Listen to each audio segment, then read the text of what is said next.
Hello friends, मैं रमेश कुमार स्वागत करता हूं आपका अपने यूट्यूब चैनल आर के एजुकेशन पे। और आशा करता हूं आप सभी अच्छे होंगे, अपने घरों में होंगे और सेफ होंगे। तो अपने पिछले लेक्चर्स की कड़ी में आज का जो अपना लेक्चर है वो लास्ट का लेक्चर है मुगल कालीन साहित्य का।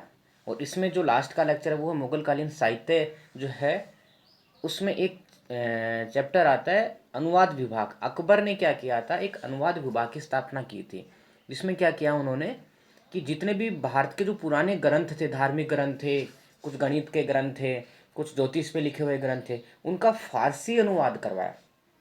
इसके लिए एक अनुवाद विभाग की स्थापना की थी और उस अनुवाद विभाग ने उन ग्रंथों की स्थापना की। तो स्टार्ट करते अपन, कौन कौन से ग्रंथ थे जिनका अनुवाद किया गया। ठीक है, तो सबसे पहला अपना आता है महाभारत।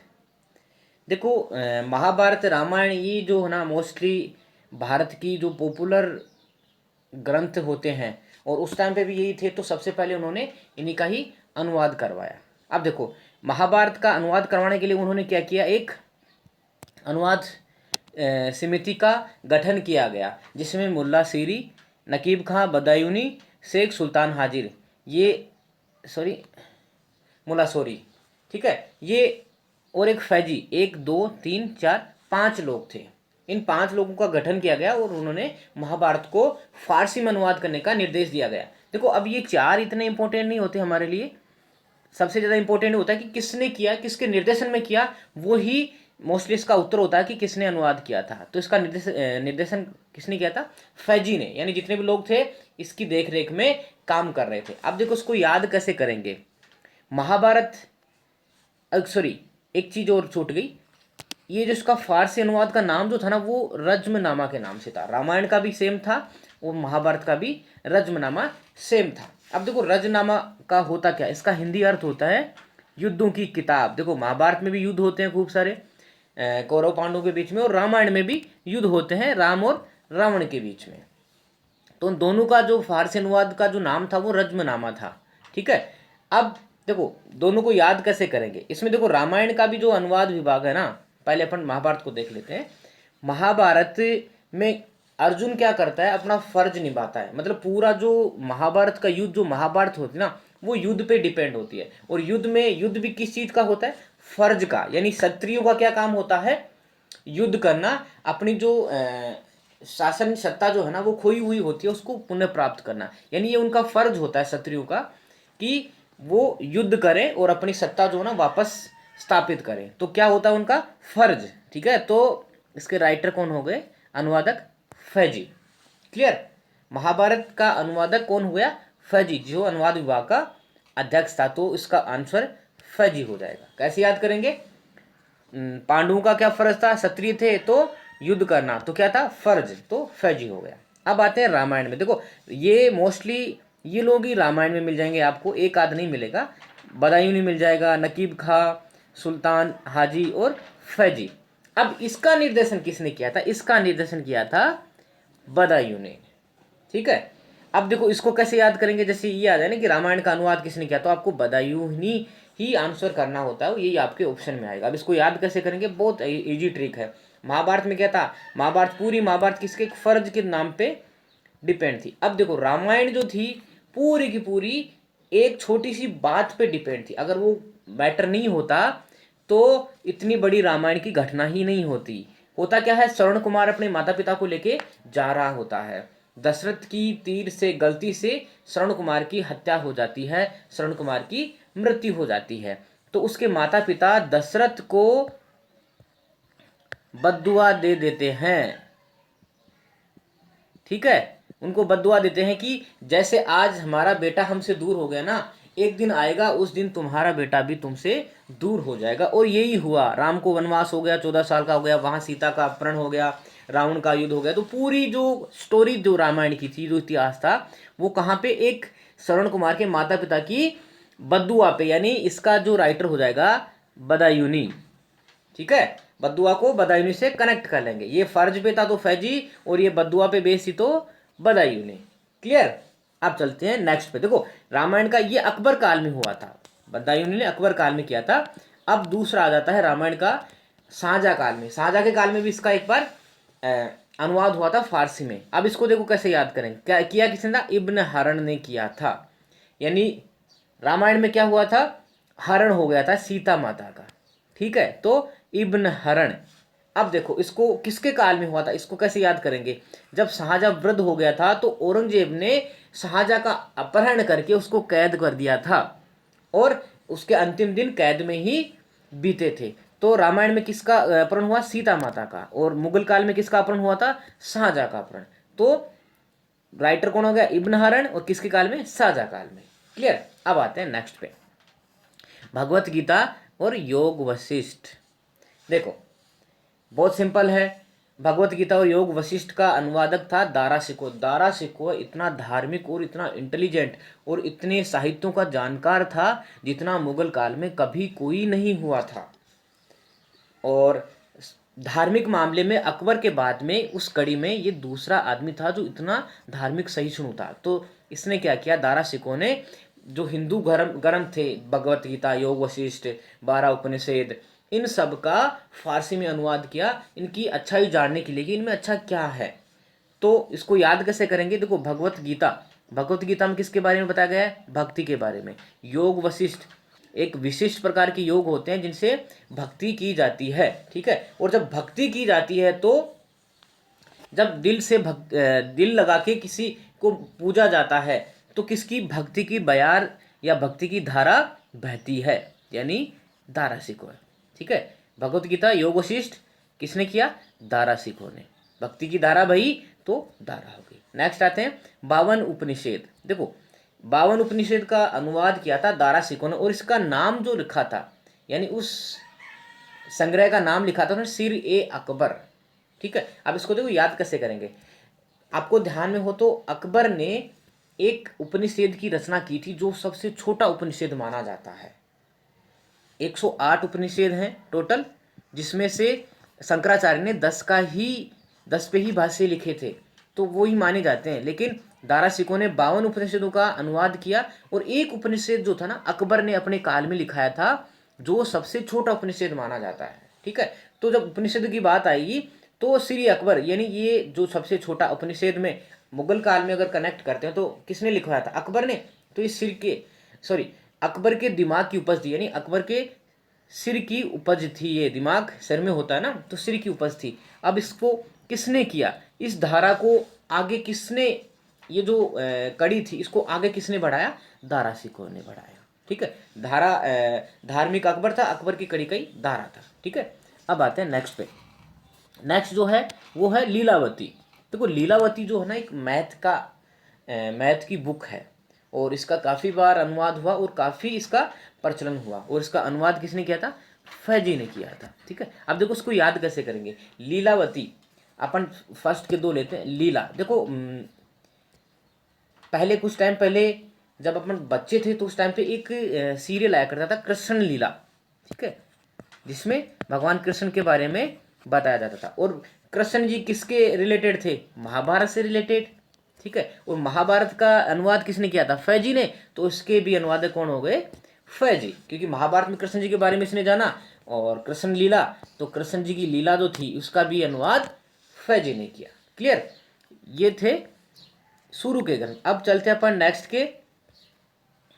हाँ, पहला है इसमें भगवत पुराण, जिसके अनुवादक हैं टोडरमल, ठीक है। देखो बहुत ही सिंपल तरीके से याद करेंगे, ध्यान में हो तो जब अकबर ने महाराणा प्रताप के पास में युद्ध न करने और अपनी अधीनता स्वीकार करने के लिए 4 लोगों को भेजा था, उसमें 4 लोग गए थे, भगवंत सिंह, टोडरमल, मान सिंह और जलाल खान। तो अपन एक ट्रिक से याद करते हैं, भग गया टोड, जल गया मान, यानी पहला था भगवंत सिंह, दूसरा था टोडरमल, यानी भगवंत पुराण किसने लिखी, टोडरमल, यानी शुरू के 1 और 2 नंबर को अपने याद रख लेंगे।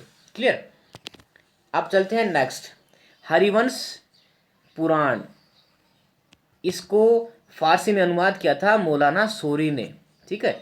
और किस नाम से किया था, देखो फारसी में जो अनुवाद किया था वो अनुवादक होता है, और जिस नाम से उस बुक का रखा जाता है उस बुक का नाम है जम-ए रसीदी, ठीक है। अब इसको देखो याद कैसे करेंगे, बहुत ही सिंपल ट्रिक है। अभी एक अपन स्टोरी रिमाइंड करते हैं। हरिवंश, हरिवंश किसका नाम था, अमिताभ बच्चन के पिताजी का नाम था हरिवंश राय, बच्चन, वो जाते हैं अमिताभ बच्चन से मिलने, ठीक है, फिल्म सिटी जाते हैं। वहां पे क्या होता है, गेट पे होता है, वो उसको बोलता है सॉरी सर मैं आपको अंदर नहीं जाने दूंगा, यानी मौलाना सॉरी, सॉरी सर आपको अंदर नहीं जाने दूंगा। क्यों नहीं जाने दूंगा? क्योंकि आपके पास अंदर जाने की रसीद नहीं है, ठीक है। हरिवंश पुराण कहाँ गए हरिवंश जी? फिल्म सिटी, अमिताभ बच्चन से मिलने। गेटपाल ने सॉरी बोल दिया, नहीं जाने दूंगा अंदर। क्यों नहीं जाने दूंगा? उनके पास में रसीद नहीं है। तो ठीक है, हरिवंश पुराण के राइटर कैसे याद करेंगे? हरिवंश पुराण बुक का नाम हो गया जम ए रसीदी, और राइटर कौन हो गए? मौलाना शोरी। राइटर मतलब इसमें फारसी अनुवादक हैं ये। नेक्स्ट पे आते हैं राज तरंगिणी। देखो राज तरंगिणी क्या है, इसके 3 अनुवाद हुए हैं। राज तरंगिणी के 3 अनुवाद हैं, ठीक है। अब तीनों का अलग अलग अपन देखते हैं। एक सॉरी, हाँ, 1 2 3। देखो राज तरंगिणी क्या है, इसमें कश्मीर का इतिहास बताया गया है। जो उत्तर भारत में, जो भारत का अंतिम बॉर्डर है, वहाँ का इतिहास लिखा था, और कल्हण ने लिखा था। 12वीं शताब्दी में इस बुक को लिखा था। इसमें संपूर्ण कश्मीर का इतिहास और भारत के बारे में भी इसने काफ़ी चीज़ें लिखी हुई हैं। तो पहला आते हैं अपन, राज तरंगिणी का इसने अनुवाद किया, किस नाम से किया? बहरिस्तान ए शाही। और किसने किया? निजामुद्दीन फरिश्ता ने और अबुल फजल ने, ठीक है। अब इसको देखो याद कैसे करेंगे पहली वाली को। बहरिस्तान एक ऐसा स्थान जो बाहर की तरफ है, यानी कश्मीर जो है ना उत्तर भारत से, भारत की मोस्टली जब शासन हुए, जब 71 भारत हुआ, तो मोस्टली टाइम पे कश्मीर जो है ना बाहरी क्षेत्र में था, यानी भारत में आता नहीं था, बाहरी क्षेत्र में ही रहा वो। तो बहरिस्तान एक स्थान था, बहरी, ठीक है। तो अब देखो बहरिस्तान ये शाही, अब बाहर के स्थान पे शाही लोग ही जाएंगे आक्रमण करने। तो अकबर के टाइम पे शाही लोग थे, निजामुद्दीन, अबुल फजल, टोडरमल, मान सिंह, ये। तो अपन को 2 को कनेक्ट निकाल लेंगे अपन, निजामुद्दीन और अबुल फजल, ठीक है। अब नेक्स्ट पे आते हैं राज तरंगिणी। देखो उसी बहर उल अस्माद, ठीक है। अब देखो इन 2 को अपन एक साथ करेंगे तो अपने थोड़ा इजी याद हो जाएगा। वही आ गई, देखो बहरिस्तान थी, ये बहर आ गया, ठीक है। अब इस पे जाते हैं अपन, पहले थर्ड को देखते हैं। राज तरंगिणी अमार दानिश, इसके राइटर है मुल्ला मोहम्मद दानिश, ठीक है। अब देखो आपको एक राज की बात बताते हैं कि हमें दान देना चाहिए, दानिश दान देना चाहिए, बात किसने की थी? इस्लाम की बात हो रही है, इस्लामिक शासक की बात हो रही, तो मोहम्मद साहब ने कही थी। तो कैसे याद करेंगे? राज तरंगिणी, दान देने अमार दानिश, और कही किसने? मुल्ला मोहम्मद शाह ने, ठीक है। अब इसको दूसरे पे लेते हैं। राज तरंगिणी बहरिस्तान था, तो ये सिर्फ बहर है यहाँ पे। अब सिर्फ बहर आएगा तो नीचे वाले से कनेक्ट करेंगे। इसके राइटर देखो, मुल्ला मोहम्मद शाह, मोहम्मद शाह आबादी, इसमें शाह एक बार है और इसमें शाह 2 बार है, ठीक है। एक बार आए तो दान वाली बात आ जाएगी, 2 बार आए तो बहर उल अस्माद आ जाएगा, ठीक है। नेक्स्ट पे चलते हैं अपन, पंचतंत्र। देखो ये जो बुक है इसका बहुत चर्चा होती है, बहुत सारे एग्जामों में इसकी चर्चा होती है, बहुत सारे एग्जाम में इसके क्वेश्चन भी आते हैं। तो सिंपल ट्रिक से अपन इसको देखेंगे। देखो अनवर ए सुहेली के नाम से अबुल फजल ने इसको अनुवाद किया फारसी में। दूसरी है कलीला दमना। देखो ये ध्यान में रखना, कलीला दमना जो थी ना वो अरबी में है। अरबी में कैसे है? अल बरूनी ने पंचतंत्र का अरबी में जो अनुवाद किया उसको कलीला दमना बोलते हैं, ठीक है। पंचतंत्र से सीधे फारसी में नहीं है ये, पहले अरबी में, और जो अरबी अनुवाद है उसको कलीला दमना बोलते हैं। तो इसको तो फारसी में किया सीधा, संस्कृत से फारसी में, और इसको उर्दू से अरबी से फारसी में अनुवाद किया गया है, ठीक है। तो याद कैसे करेंगे? अनवर ए सुहेली, यानी फैजल नाम का एक लड़का होता है, वो अपने अब्बू को बोलता है, फैजल किसको बोलता है? अपने अब्बू को बोलता है, यानी अबुल फजल क्या बोलता है कि मुझे 5 ऐसी कहानियां सुनाओ जो लगातार आप सुना सको। तो 5 कहानियां, पंचतंत्र, लगातार, अनवंतर यानी लगातार, सुहेली यानी सुना सको, ठीक है। अबुल फजल ने अपने अब्बू को कहा हमें 5 कहानियां सुनाई जो लगातार आप सुना सको। तो पंचतंत्र, अनवर ए सुहेली, अबुल फजल, ठीक है। दूसरा देखो, ये उर्दू अनुवाद है, अरबी अनुवाद है पंचतंत्र का जो संस्कृत में था।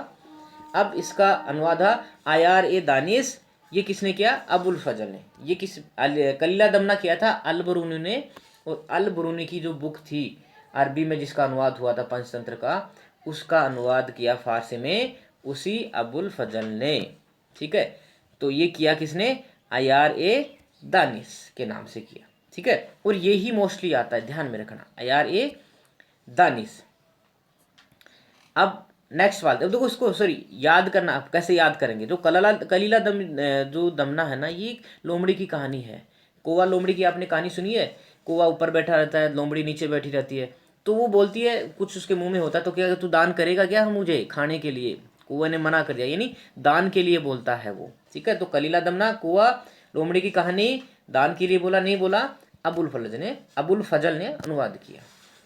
ठीक है, अब आते हैं नेक्स्ट पे, अथर्ववेद। अथर्ववेद का अनुवाद किया नल और दमन ने, सॉरी नल और दमन के नाम से किया किसने? इब्राहिम सरहिंदी और बदायूनी ने। ठीक है, अब इसको देखो याद कैसे करेंगे, पहले ये चीज जान लेते हैं अथर्ववेद में है क्या। अथर्ववेद में तांत्रिक के बारे में, जादू टोनों के बारे में, आयुर्वेद वगैरह के बारे में, दवा वगैरह के बारे में ज्ञान प्राप्त होता है, जो वेदों का चौथा नंबर का ग्रंथ है। ठीक है, अब इसको याद कैसे करेंगे? अब देखो अथर्ववेद में क्या है? तांत्रिक के बारे में, बुरी शक्तियों के बारे में। जब बुरी शक्ति होती है तो क्या करते हैं उसका दमन और नल, यानी दमन यानी दबाना, नल यानी पानी का नल जो होता है, नाला होता है, यानी या तो दबा दिया जाता है बुरी शक्तियों को, या पानी में बहा दी जाती है। ठीक है, अब देखो राइटर किसने लिखा? देखो वेदों का रचयिता तो अलग अलग ऋषि मुनि माने जाते हैं, लेकिन जहां से वेद आए स्टार्ट में, तो वो ब्रह्मा जी को मानते हैं अपन। तो इब्राहिम, तो ई को काट देते हैं, ब्रह्माहिम को याद करें, यानी ब्रह्मा।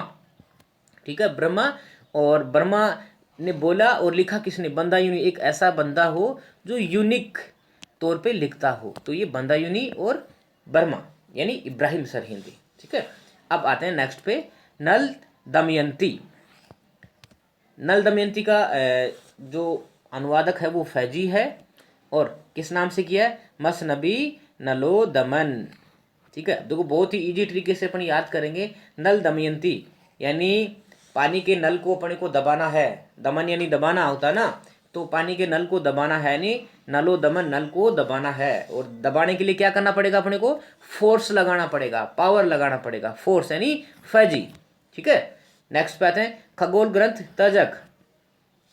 इसका जहान जफर के नाम से अनुवाद किया है मुकम्मल खां गुजराती ने।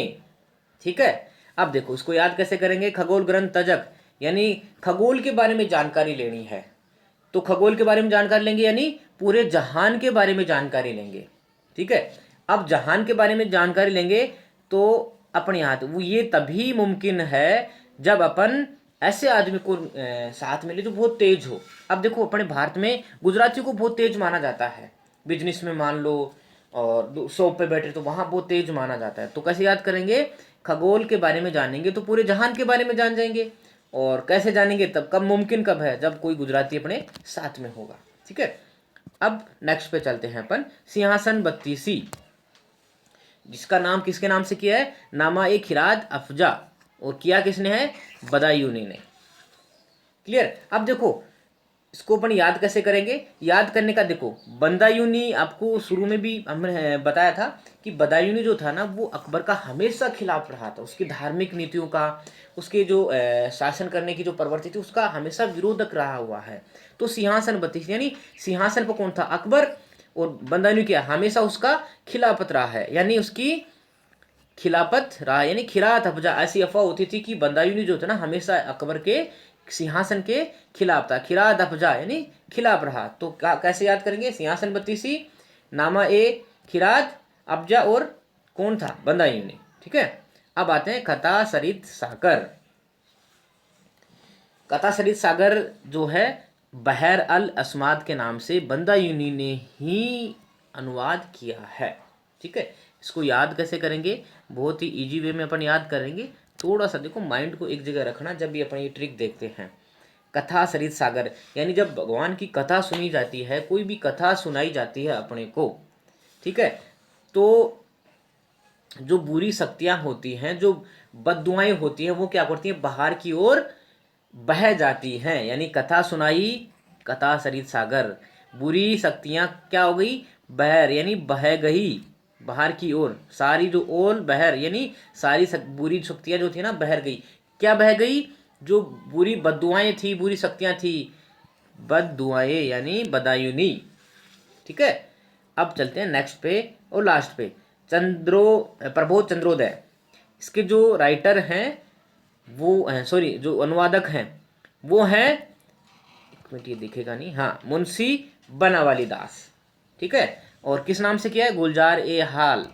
अब देखो कैसे याद करेंगे, जब चंद्र का उदय होता है शाम को तो गुलजार ए हाल यानी एक समा बन जाती है, गुलजार सा बन जाता है। जब चंद्रमा की रोशनी होती है तो चारों तरफ गुलजार सा समा सी बन जाती है। और ये बात राजा को कौन बताएगा, राजा का दास, यानी मुंशी को कहेगा, मुंशी कहेगा दास को, तो दास जाके ये राजा राजा को ये बात बताएगा, यानी मुंशी बनावाली दास। ठीक है, तो आशा करता हूँ आप सभी को अच्छे से ट्रिक समझ में आ गई होगी, और एक भी बुक का नाम और बुक कभी गलत नहीं होना चाहिए, अनुवादक और अनुवादक का नाम भी आपसे गलत नहीं होना चाहिए।